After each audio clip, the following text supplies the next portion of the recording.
दोस्तों, चीज़ों की कीमत मिलने से पहले होती है और इंसान की कीमत उन्हें खोने के बाद, क्योंकि ज़िंदगी एक सफ़र है सुहाना, या कल क्या हो किसने आना। इसलिए आपकी लाइफ आपके लिए और आपके परिवार वालों के लिए बहुत ज़रूरी है।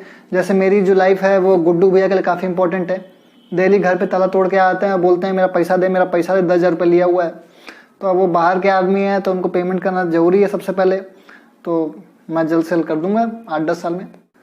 तो दोस्तों, लाइफ का खतरा दो चीज़ों में बहुत है, या तो प्यार में या तो कार में। कार में अगर आप सीट बेल्ट नहीं लगाते हैं तो बहुत बहुत बहुत ज़्यादा आपका जान का रिस्क है। जैसे इन मोहतरमा की वजह से है, देख लीजिए, गाड़ी आगे चला रही है, देख पीछे रही है, मुड़ मुड़ के अपने बॉयफ्रेंड को कहीं और तो नहीं लाइन मार रहा है। मतलब देखिए, अभी यहीं आगे जाके भीड़ जाएंगी, किसी से चपा जाएंगी, मुंह फूट जाएगा तो कोनो बिया भी नहीं करेगा। दोस्तों, जो कार का सीट बेल्ट है ना, ये किसी चमत्कारी बेल्ट से कम नहीं है। मतलब आप जब कार में बैठे होंगे ना, तो आपने देखा होगा कि जो ऊपर वाला बेल्ट है ये तो स्प्रिंग लगा हुआ है, जितना मर्जी आप खसकान चाहो आगे उतना खसक जाता है। लेकिन इस बेल्ट को मालूम पड़ जाता है कि अचानक से आपकी कार किसी चीज़ से टकरा गई या आप इस झटके से आगे निकल गए, तो इसको अपने आप ही मालूम पड़ता है कि हाँ आप उससे लड़ने वाले हो। तो ये ऑटोमेटिकली क्या करता है, ये यहीं कहीं लॉक कर देता है, और आप यहीं कहीं आपको लॉक कर देगा और आप आगे आपका मुंह फटने से बच जाएगा। तो इसको कैसे मालूम पड़ता है, तो उसकी मैकेनिज्म समझते हैं। इसमें बेसिकली 3 तरह की मैकेनिज्म का उपयोग किया गया है। अब पहले मैकेनिज्म को जानने से पहले हम समझते हैं कि इनर्शिया क्या होता है। देखिए, जो न्यूटन का पहला लॉ है ना, ये बड़ा सिंपल सी बात कहता है कि कोई भी बॉडी अपने रेस्ट पोजीशन में तब तक रहेगी जब तक कोई एक्सटर्नल अनबैलेंस फोर्स उसके ऊपर ना अप्लाई किया जाए। जैसे कि मेरे ऊपर अभी कोई फोर्स अप्लाई नहीं हो रहा, मैं रेस्ट पोजीशन चुपचाप खड़ा हूँ तो रेस्ट पोजीशन में हूँ। अचानक से मेरे पिताजी आए, पिछवाड़े पे एक लात मारे तो मैं आगे खिसक गया, और तब तक खिसका जब तक मैं यहाँ पे आगे आके रेस्ट पोजीशन में ना हो गया। तो इसी को कहते हैं लॉ ऑफ इनर्शिया।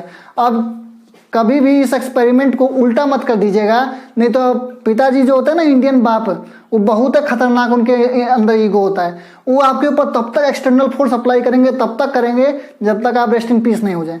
तो कभी भी इसका उल्टा मत करिएगा, सीधा भले ही चल जाए, उल्टा मत करिएगा। अब इसी चीज़ को दूसरा एग्जांपल समझते हैं। फॉर एग्जांपल, हमने रोडवेज की बस में ट्रैवल किया होगा, तो रोडवेज की बस में ऐसे आप हैंगर पर खड़े हैं, अब अचानक से ड्राइवर ने ब्रेक मारा तो अचानक से आपकी बॉडी क्या है, वो आगे की तरफ एक्सेलरेट हो गई ऐसे, ठीक है। क्योंकि जब ड्राइवर ने ब्रेक मारा तो एक अचानक से एक्सटर्नल अनबैलेंस फोर्स लगी। अनबैलेंस फोर्स की वजह से आपका जो बॉडी है वो रेस्ट पोजीशन को खो के मोशन में आ गया, ठीक है, मोशन में आ गया। तो इसी को कहते हैं इनर्शिया। अब जो इंडिया के जो लौंडे होते हैं ना, वो बहुत चालाक होते हैं। वो अगल बगल देखते हैं, टुकुर टुकुर, कहाँ बढ़िया लड़की बैठी हुई है, तो जहाँ लड़की, यहाँ मान लो लड़की बैठी है तो यहीं पे आके खड़े हो जाएंगे। अब ड्राइवर हल्लुक सा ब्रेक मारेगा ना, तो धार से उसके ऊपर एकदम घपच लेगा, बोलेगा अरे अरे ससुरा चोटा कहीं का, ए ब्रेक मार दिया तभी हम गिर गए। इतना मतलब चालबाज आदमी है। इंडिया के लौंडे पर ट्रस्ट मत करिएगा, बड़ा खतरनाक लोग होते हैं। आपको लॉ ऑफ इनर्शिया समझ में आ गया, तो जो सीट बेल्ट का जो पहला मैकेनिज्म है वो भी समझ में आ जाएगा।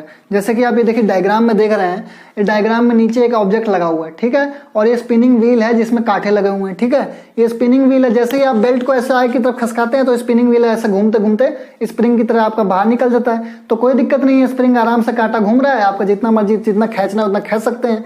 अब जैसे ही आपके बॉडी में झटका लगता है तो आपकी बॉडी झटके में आएगी, साथ ही साथ इस ऑब्जेक्ट पे भी झटका लगेगा। इस ऑब्जेक्ट पे भी झटका लगेगा तो इनर्शिया, लॉ ऑफ इनर्शिया के कारण ये जो ऑब्जेक्ट है ये अपनी जगह से रिप्लेस कर जाएगा, आगे की तरफ धक्का मारेगा इसके ऊपर। जैसे ही ये ऑब्जेक्ट आगे की तरफ जाएगा, वैसे ही जो ऊपर कांटा है ना, ये ऊपर की तरफ हो जाएगा, और ये जाके ये जो चक्री है, इस चक्री के कांटे में जाके फंस जाएगा और वहीं पे जाके इसको लॉक कर देगा। तो इस वजह से सीट बेल्ट को लॉक कर देगा। तो ये तो पहला मैकेनिज्म था। अब इसको टेस्ट करने के लिए क्या करना था, जब भी आदमी बोलता कि भैया मुझे कार के लिए टेस्ट ड्राइव चाहिए, वैसे सीट बेल्ट का भी कोई टेस्ट ड्राइव नहीं था। सीट बेल्ट के लिए ये था कि भैया आप पहले अपने कारवा को भिड़ा दीजिए तभी ये काम करेगा। तो अब उसके लिए कार थोड़ा ना कोई भिड़ाएगा अपना टेस्ट ड्राइव के लिए। तो उसके लिए चेक करने के लिए एक दूसरा मैकेनिज्म भी साइंटिस्टों ने इसमें फिट किया। वो दूसरा मैकेनिज्म सेंट्रीफ्यूगल फोर्स पे काम करता है। तो सबसे पहले हम समझते हैं सेंट्रीफ्यूगल फोर्स क्या होता है। तो अभी मेरे पास कुछ है नहीं, तो ये माउस ले लेते हैं। ये देखिए, एक देसी एग्जाम्पल लेते हैं आपके सामने। ये देखिए, ये माउस है, ये एक सेंटर पॉइंट है, ठीक है। इसको आप समझिए वाइफ, ठीक है, सेंटर पॉइंट को समझिए वाइफ, और ये है हस्बैंड। अब जो मैन है, मैन विल बी मैन। अभी मैन चक्का घूम रहा है, इसके ऊपर कौन सा फोर्स अप्लाई हो रहा है, सेंट्रीपिटल फोर्स। सेंट्रीपिटल फोर्स कैसे, ये जो वाइफ है इसको अपनी तरफ पकड़ी हुई है कि तरफ कहीं जाने नहीं दूंगी, जब तक है हमारे साथ ही रहना पड़ेगा। तो अब ये जो मैन है, ये जो मैन है इसके ऊपर जो है वो अंदर की तरफ सेंटर की तरफ जो फोर्स अप्लाई हो रहा है, जो कि इसको कर्व डायरेक्शन में लगातार मोड़ रहा है, उसी को हम लोग कहते हैं सेंट्रीपिटल फोर्स, मतलब जो अंदर की तरफ फोर्स लग रही है। और जो इस ऑब्जेक्ट के ऊपर जो बाहरी फोर्स लग रही है, अब इसने बाहर देखा, अब कोई भी लड़की देखेगा तो इसका तो दिल आएगा ही आएगा। अब इसको बाहर जाके किसी और को पटाने का मन कर रहा है, पर इसके ऊपर क्या फोर्स पड़ा हुआ है, सेंटर में फोर्स लगा हुआ है, जिसकी वजह से वो बाहर जा नहीं पा रहा, किसी और गर्लफ्रेंड के पास जा नहीं पा रहा मुंह मारने के लिए, क्योंकि आदमी तो आदमी होता है भैया। तो ये तो जा नहीं पा रहा, बाहर लैला हाय हाय कर रही है, ये जा नहीं पा रहा, ये पीछे से पकड़ के बैठी हुई है, नहीं तेरे को नहीं जाने दूंगी, नहीं जाने दूंगी, नहीं जाने दूंगी। तो ये भैया रोक के बैठी हुई है। अब जैसे ही ये इसको छोड़ेगी, अब मैं छोड़ूंगा नहीं तो हमारा माउस खराब हो जाएगा, जैसे ही इसको छोड़ेगी वैसे ही इसके ऊपर जो आउटवर्ड फोर्स लग रहा था बाहर की तरफ, ये सीधा बाहर जा गिरेगा, अंदर नहीं गिरेगा, ये सीधा बाहर जाके गिरेगा, इस जोन से बाहर जाके गिरेगा और सीधा ये आदमी जाके गिरेगा लैला की गोद में।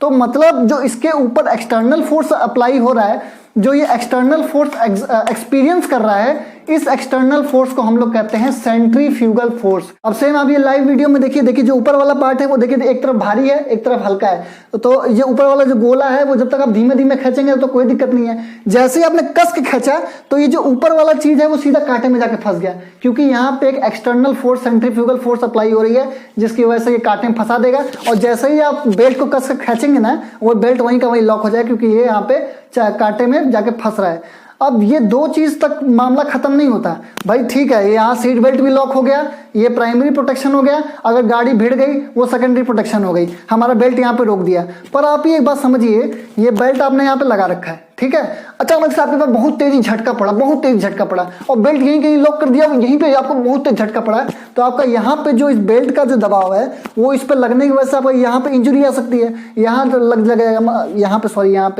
सॉरी ऐसे लगाएंगे ना तो यहाँ पे आपका तेजी से चोट लग जाएगी, यहाँ पे आपका टूट सकता है, हड्डी उड्डी में चोट आ सकती है, तगड़ी चोट आ सकती है।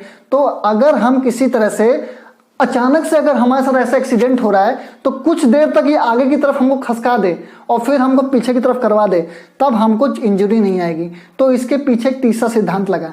वो तीसरा सिद्धांत क्या था, एक शाफ्ट होता है। देखिए जब ये सपोज करिए जो पट्टा है, ये पट्टा इसी में घुला हुआ है, तो ये अगर लोहे का रहेगा तो जब इस पट्टे पे देखिए, ये जो पट्टा है देखिए, ये समझ लीजिए पट्टा है, इसके ऊपर हमने ये पट्टा लगा रखा है, जिस पट्टे से वो स्प्रिंग हो रहा है, हम लोग आगे तक खींच रहे हैं, तो ये ऐसे ऐसे घूम रहा है, ठीक है। अब जैसे ही हमारा अचानक से लॉक हो जाएगा तो इस शाफ्ट पे दबाव आएगा, ये ऊपर की तरफ जाएगा।